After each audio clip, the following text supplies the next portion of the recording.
Lost Spring. There was a gardener who was fool as teenager. He did not know anything about gardening, and the only reason that he was a gardener was that he had a small garden, which was inherited from his father.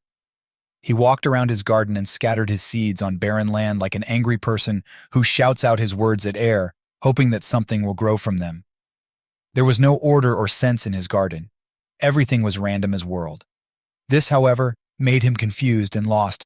But whenever he could, he consoled himself, saying, "Since world is mixed up like porridge, why should my garden make sense?" So it was painful for sensitive eyes to look at his trees and flowers. They were all withered and drooping and drying and scorching. His land was cracking and parching. Instead of birds, there came to live tarantulas, long-legged spiders, lizards, snakes, and all kinds of the dark ones in his garden. One day, however, this gardener discovered a small spring in one corner of his garden, which was coming out of parched land. Regardless of all dust that surrounded it, was pure as nothing, and its water was cold and sweet. The gardener was delighted and stooped to break his thirst at once. He made a cup from his hands and dipped it into the cold water and drank some. It was like life itself to the body of Dry Gardener. Then he said to himself, "I ought to take care of this spring. Maybe I shall make it bigger.